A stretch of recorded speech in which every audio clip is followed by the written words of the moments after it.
بسم الله وبه نستعين على أمور الدنيا والدين وصلى الله على من لا نبي بعد وصلاة الله وسلام عليه للبهانتو waad ogeydeenoo in badan baan ka alaladay war arrintan aad sahlanaysaan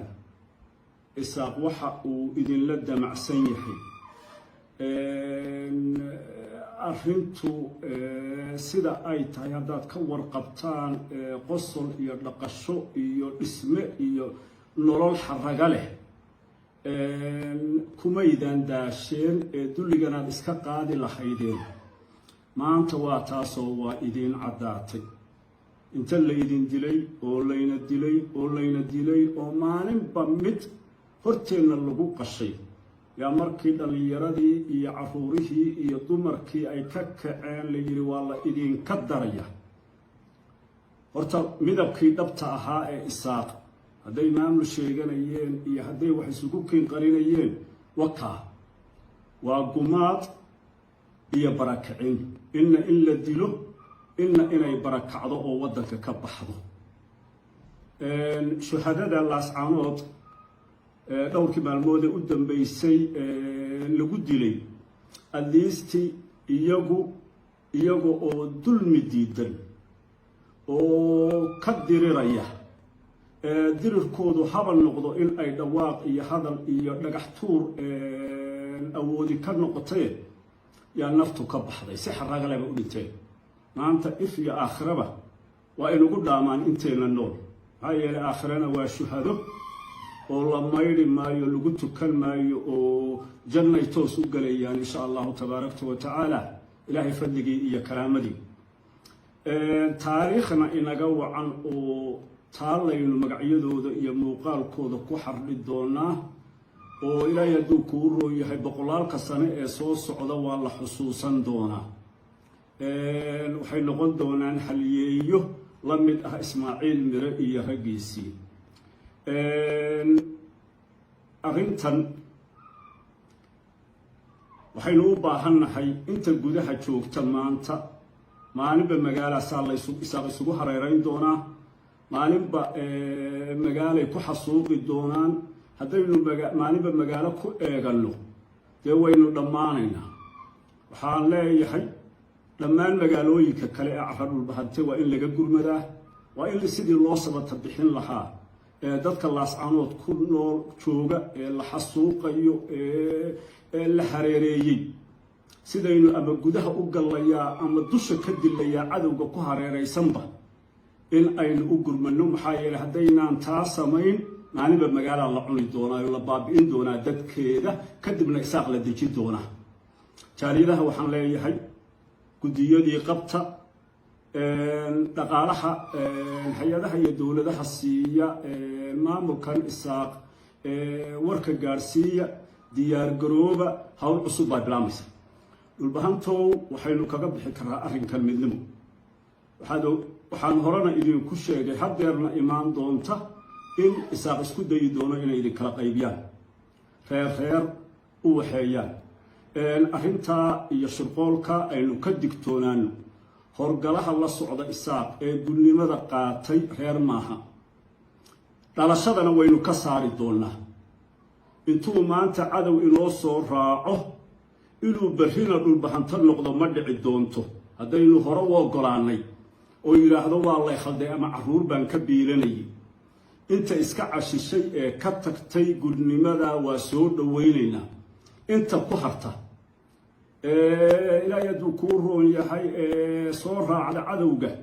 inugu soo duulay dhalashada waynu ka saari doonaa dhulkeennana kuma noolaan doonaan nin walba wuxuu qabanayay iyo magaciisana waynu qori doonaa reer yuusan noqon waa cadowgeen cid kastuu ka dhashayna cadowgu u yahay reer sheekh isxaaq waxaan leeyahay isaaqow isu dhuuman mayno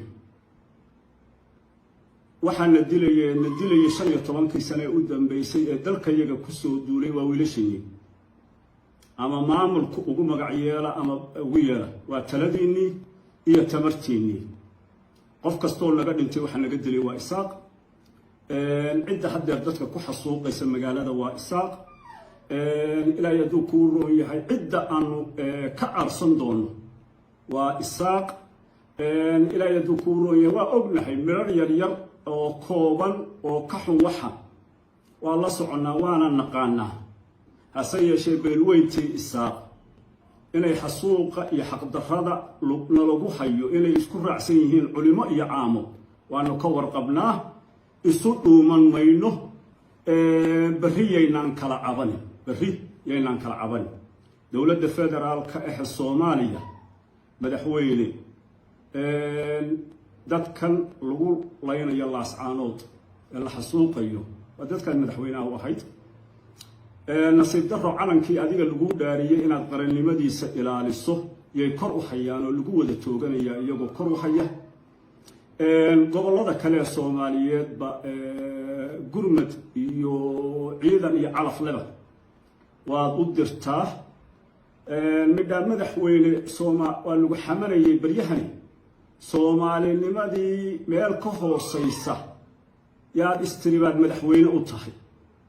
hadduuba se madaxweynuhu taa go'aansaday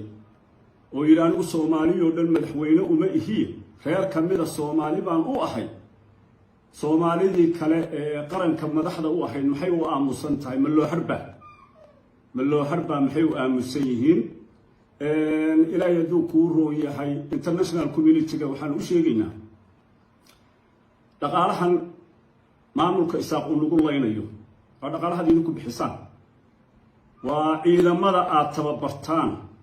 weliba RRU-du oo dadkan haddeer madaxa ka tooganaysa ingiriiskaa tababara ingiriisow ma waxaad leedahay kuwii kabaha ii qaadayay markaan idin gumaysanayay yaan taageerayaayo idinku waa ila dagaalanteen oo saasaad dhaqaalaha isaaq u siinaysaa annagana aada nagu dilaysaa hadday sidaa tahay waxaynu go'aansanaynaa colaad hay-ad kasta iyo dowlad kasta oo dhaqaala siisa isaaq waxbay naga dishay colaad bay noo muujisay waqti ay ahaatana waanu ka argoosan doonaa waqti kasta ay ahaatana 100 sano ha ka soo wareegto 1000 sano ha ka soo wareegtee hay-ad kastana waxaanu siin doonaa digniin waana u diri doonaa waana u geyn doonaa dhaqaalaha ay bixiyaan iyo wixii lagu sameeyey dhulbahantow maanta waxaa la yidhi geelu maalin buu isku calool yahay maanta waxaan u malaynayaa dhibaatadii in aynu aragnay baaxadda ay leedahay hawl baad annaga nagu sugayseen hawshii sida ugu dhaqsaha badan baanu usoo gabagabayn doonaa intaa ka horeysana war baad naga heli doontaan maanta ninka reerkeenna hakrada ilaahay hakrado wabilaahi tawfiiq wasalaamu calaykum waraxmatullahi wabarakaatu